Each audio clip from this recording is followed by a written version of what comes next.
주님의 오심을 기다리는 대림절 세 번째 주일입니다. 누군가를 기다릴 때는 적어도 세 가지 요소가 담겨 있어야 합니다. 첫째는 사랑입니다. 사랑하는 사람을 믿고 기다리는 것이 진짜 기다림입니다. 둘째는 인내입니다. 기다림 속에는 설렘, 긴장 혹은 초조 등 다양한 감정을 동반하지만 결국 기다림은 인내의 시간입니다. 세 번째는 성장입니다.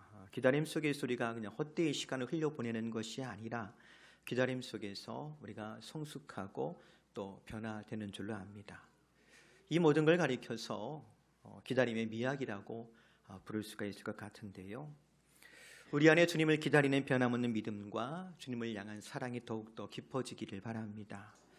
또 영적으로 성숙하고 사명을 잘 감당하여서 주님 오시는 날 기쁨으로 맞이하고 주기보다 착하고 충성된 종이라고 칭찬받으며 주의 영광에 참여하는 저와 여러분 될 수 있기를 소망해 봅니다. 우리가 여호수아서 말씀을 계속 함께 읽고 있습니다.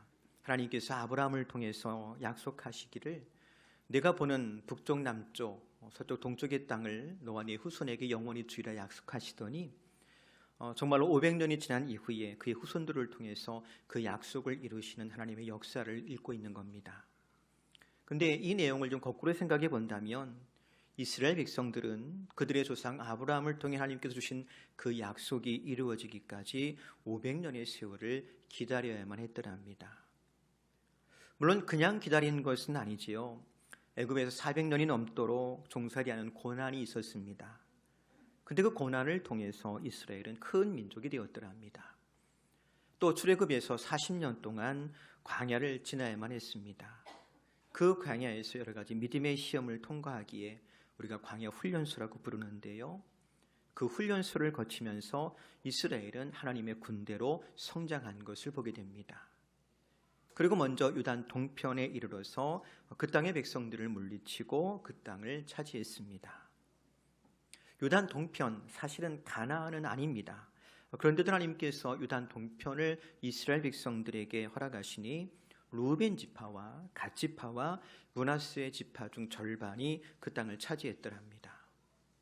그뿐 아니라 그 요단 동편에서 이스라엘 백성들은 요단강을 건너가 가나안을 정복할 수 있는 충분한 휴식과 더불어서 전투를 준비할 수가 있었습니다.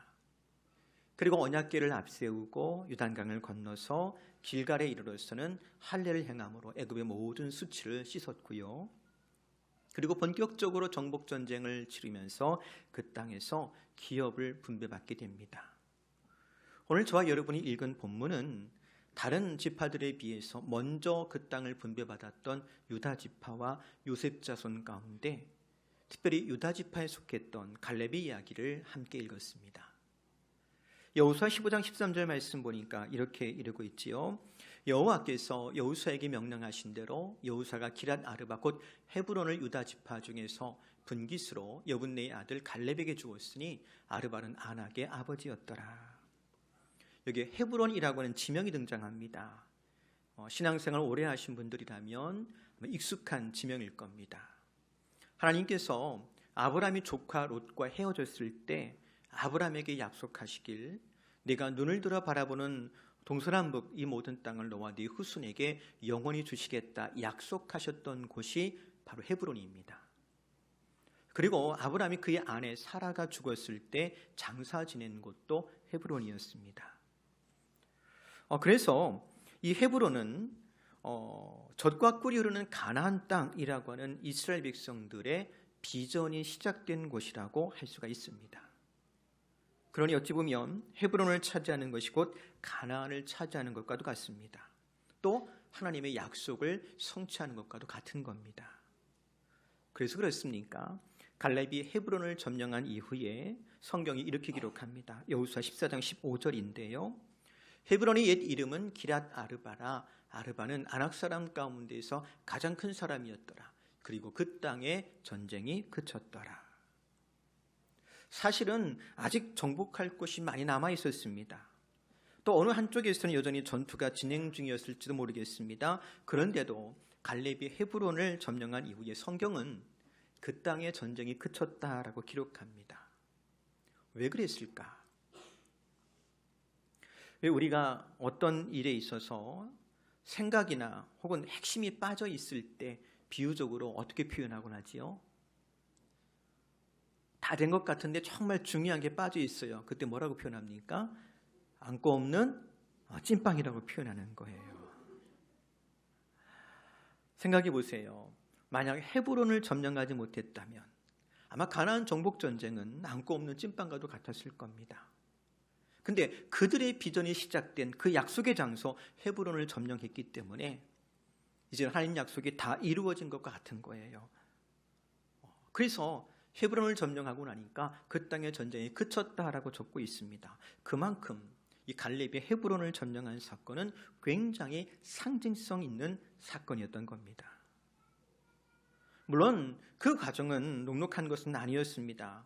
그 헤브론에는 어떤 사람들이 살고 있었느냐? 아낙 사람 가운데 가장 큰 사람이 살고 있었습니다. 그렇지만 여호수아 15장 14절에 이렇게 기록합니다. 갈렙이 거기서 아낙 사람의 소생 그 세 아들 골세세와 아이만과 달메를 쫓아내었다. 아낙의 소생 혹은 아낙 사람이라고 성경이 기록하고 있는데요. 이 아낙이라고 하는 말의 뜻은 목이 길다 이런 뜻을 갖습니다. 목이 길면 키도 큽니다. 목이 짧으면 저처럼 단정합니다. 또 이 아낙이란 말 속에는 목이 튼튼하다, 목이 강하다, 목이 두껍다 뭐 이런 의미도 있어요. 이게 어떤 의미냐면 남에게 쉽게 고개를 안 숙입니다. 다른 말로 패하지 않는 사람이라는 의미를 갖는 거예요. 실제로 신체 건강한 사람들, 소위 격투기 하는 사람들, 레슬링이나 권투하는 사람들 목이 두껍잖아요. 바로 그런 사람들이 어디에 살고 있었더라고요? 헤브론에 살고 있었던 거예요. 가나안 족속 가운데 가장 신체 건강하고 싸움에 능한 사람들이 살고 있었더랍니다. 그래서 그들은 과거에 유명한 용사라고 고인족이었던 네피림의 일족이라고 성경이 소개하고 있는 걸 보게 됩니다. 쉽게 생각하면 다윗이 상대했던 골리앗 같은 사람들이 살고 있던 땅이라고 생각하면 좋을 것 같아요. 근데 그런 땅을 유다 지파 갈렙이 차지하게 된 데는 다른 이유가 있는 게 아니고요. 갈렙이 그 땅을 차지하겠다고 자원했더랍니다. 여호수아 14장에 보면 유다 지파가 땅을 분배할 때 갈렙이 여호수아를 찾아와 사는 말이 있어요. 12절입니다. 그날의 여호와께서 말씀하신 이 산지를 지금 내게 주소서. 당신도 그날에 들으셨거니와 그곳에는 아낙 사람이 있고 그 성읍들은 크고 견고할지라도 여호와께서 나와 함께 하시면 내가 여호와께서 말씀하신 대로 그들을 쫓아내리이다 하니. 이때 갈렙의 나이가 85세였습니다. 별로 안 놀라시는데요. 참 우리 부평제일교 성도님들은 45년 전에 하나님의 가데스바네에서 갈렙에게 약속하기를 내가 밟는 땅을 너에게 주겠다 약속하셨어요. 그리고 85세가 되었습니다. 이해하고 들으세요. 노인이죠. 그런데 갈렙은 45년 전 하나님께서 약속하신 그 약속을 여전히 잊지 않고 기억하고 있었습니다. 그리고 유다 지파가 땅을 분배할 때 손 들고 나가서 뭐라고 얘기하느냐? 나는 정복한 땅은 필요 없습니다. 나는 정복할 땅을 원합니다. 그러니 이제 나에게는 아무도 도전하지 않았고 아무도 정복하지 못했던 그 헤브론을 주신다면 내가 가서 정복하겠습니다. 그렇게 자원했던 거예요. 이름을 가리켜 뭐라고 그러지요? 세상 말로 사서 고생한다라고 하는 겁니다. 또 세상 사람들이 말하기를 사서 고생은 언제 하는 거랍니까? 젊어서 하는 거래요. 근데 사실 갈렙은 85세였다니까요. 그러니 갈렙이 아낙 자손에 살고 있는 그 헤브론을 내게 달라고 한 것은 사서 고생하는 것과는 다른 차원입니다. 그럼 어떤 말로 표현하는 것이 좋을까요? 우리가 교회에서 사용하는 단어가 그리 많지 않습니다. 좋은 건 다 뭐가 좋은 거예요? 믿음이 좋은 거예요. 맞습니다. 갈렙은 45년이 지났어도 혹 나이가 들었어도 여전히 하나님이 주신 약속의 말씀을 붙잡고 있었던 믿음의 사람이었습니다. 그의 말과 도전은 믿음의 결과였습니다. 특별히 어떤 믿음이요? 두려움 없는 믿음이었습니다.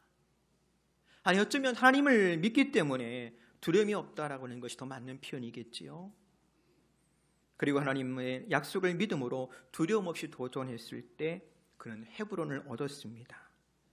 그의 조카 온니엘은 기라스 예배를 쳐 정복하여서 갈렙의 사위가 되었고, 또 갈렙의 딸은 출가할 때 아버지 갈렙에게 복을 구하여서 윗셈과 아랫셈을 얻었다라고 기록합니다. 이 갈렙의 사위 온니엘은 훗날 사사기에 등장하는 이스라엘의 첫 번째 사사가 되었습니다. 믿음의 가문에서 누가 나더라고요? 믿음의 사람이 난다라고는 법칙도 만들어지는 걸 보게 됩니다. 사랑하는 성도 여러분, 우리가 두려움 없는 믿음의 사람 되기를 바랍니다. 신앙생활은 하고 있는데 마치 핵심이 빠진 것 같은 사람, 다른 말로 표현하면 그 마음의 중심에 그리스도께서 계시지 않아서 혹이라도 여전히 내가 주인 노릇하고 왕 노릇하고 있다면 우리는 그냥 두려움 많은 사람에 지나지 않을 거예요. 왕 대신 그리스도께서 내 마음의 중심에 계시고 나는 담대한 믿음으로 살아가는 저와 여러분 될 수 있기를 주의 이름으로 축복합니다. 두 번째로, 우린 본문을 통해서 하나님께서 주신 복을 기억하는 사람을 만나게 됩니다. 우리가 찬송하는 찬송 가운데 찬송가 429장 세상 모든 풍파 너를 흔들어 라는 찬송이 있지요. 그 찬송의 후렴 부분이 받은 복을 세어보아라, 크신 복을 알리라. 받은 복을 세어보아라, 주의 크신 복을 내가 알리라. 그래서 생각해 봅니다. 갈렙이 받은 복은 무엇이었을까요? 무엇보다도 출애굽한 이스라엘 60만 이상 되는 그 남자들 가운데 가나안 땅에 들어간 사람은 몇 명이었더라고요?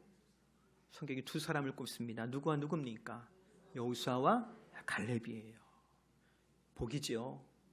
그 많은 사람이 출애굽하였지만 40년 광야 생활 가운데 다 소멸되고 여호수아와 갈렙만 가나안 땅을 밟았더라 합니다. 큰 복입니다. 게다가 갈렙의 나이가 85세입니다. 근데 여호수아에게 이렇게 말합니다. 여호수아 14장 11절 보니까요, 모세가 나를 보내던 날과 같이 오늘도 내가 여전히 강건하니 내 힘이 그때나 지금이나 같아서 싸움이나 출입에 감당할 수 있습니다. 이 말을 달리 바꾸면 무슨 뜻이겠습니까? 하나님께서 나에게 건강의 복도 주셨습니다. 지금 그 고백하고 있는 거예요. 맞아요. 갈렙의 두려움 없는 믿음으로 헤브론을 달라고 요청한 것은 그가 받은 복을 세어보았기 때문입니다. 그래서 생각해 봅니다. 한 해를 마무리하는 12월, 지금까지 나는 어떤 복을 받았는지요. 물론 성경에는 늘 받은 복을 감사하며 어려운 일에 거침없이 도전한 사람들만 있었던 건 아니에요. 유다 지파와 마찬가지로 다른 지파보다 먼저 가나안 땅을 분배받았던 지파가 있습니다. 바로 요셉의 자손들인데요, 에브라임 지파와 므낫세 지파입니다.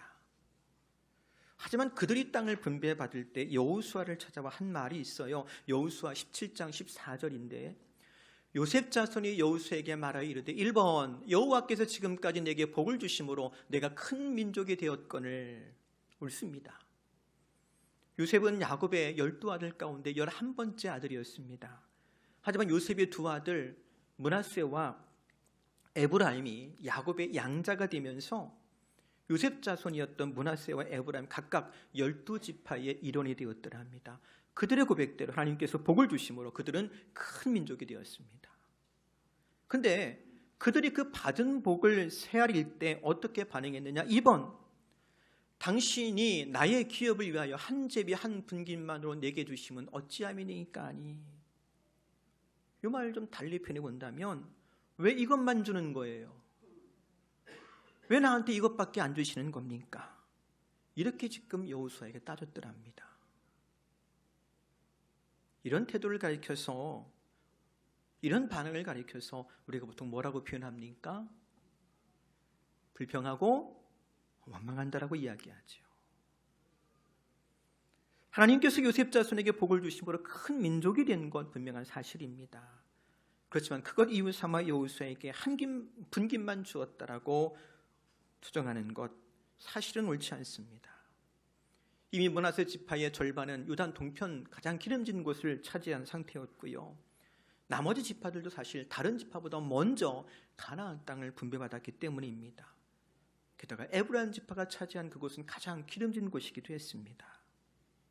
즉 그들의 말은 반은 맞고 반은 틀린 이야기입니다. 이런 걸 가리켜서 조건과 결론의 부적절한 동거라고 표현하는데요.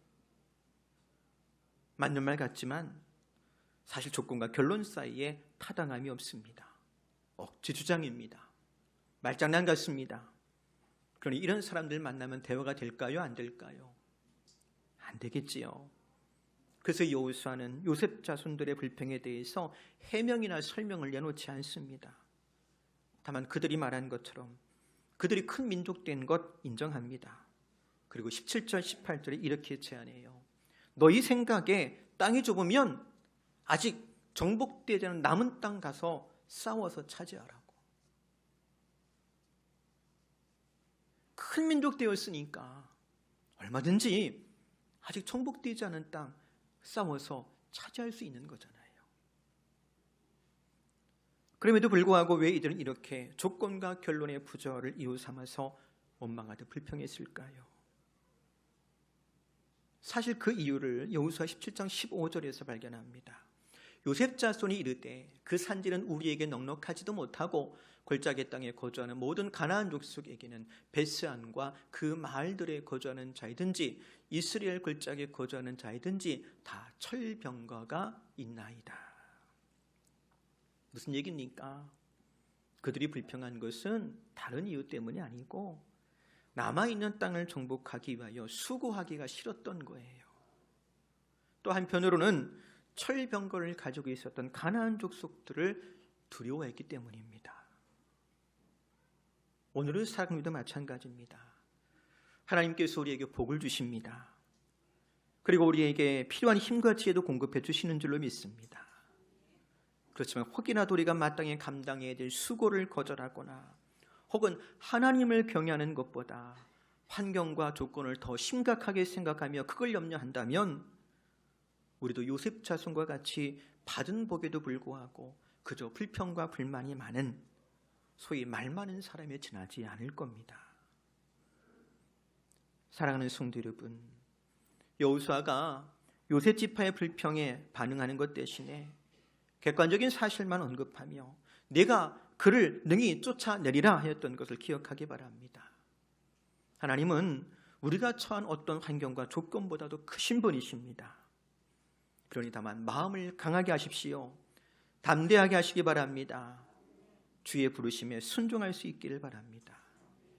우리가 주의 부르심에 기꺼이 순종하고자 할 때 주님께서 우리를 통해 크고 놀라운 일들을 이루어 가실 줄로 믿습니다.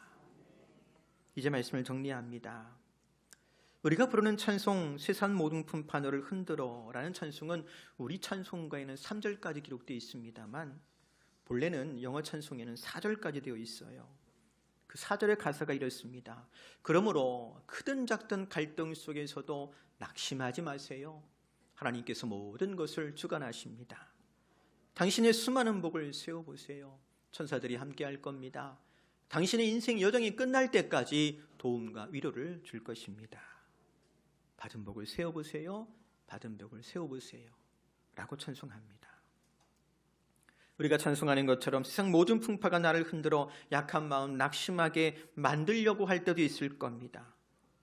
그렇지만 세상 모든 사람이 낙심할지라도 우리가 낙심하지 않을 것은 나와 함께 하시는 하나님께서 오늘까지 내게 복을 주셨기 때문입니다. 앞으로도 그러할 겁니다. 그러니 주님께서 주신 복을 세워보기 바랍니다. 그러면 감사할 수 있어요. 두려움 없는 믿음으로 다시 시작할 수 있습니다. 공연히 감사를 잃어버리고 서운하고 섭섭한 마음으로 불평을 쏟아내던 어떤 사람과 같지 아니하고 믿음으로 주님의 다시 오심을 준비하는 저와 여러분 되기를 주의 이름으로 축복합니다. 우리 기도하겠습니다. 하나님, 오늘까지 함께 하시고 많은 복을 허락해 주시어서 하나님의 사람으로 살아올 수 있도록 하시니 고맙습니다. 앞으로도 주님께서 우리에게 복 주실 것을 믿고 기대합니다. 감사함으로 내일을 준비하며 다시 일어서고 다시 도전하겠사오니 우리에게 힘과 지혜와 능력 허락하여 주시옵시고, 아버지 하나님, 인간적인 생각에 매이지 않게 하시고 날마다 믿음으로 정진하며 주님의 다시 오심을 기다리는 복 있는 성도 되게 하여 주옵소서. 예수님의 이름으로 기도합니다.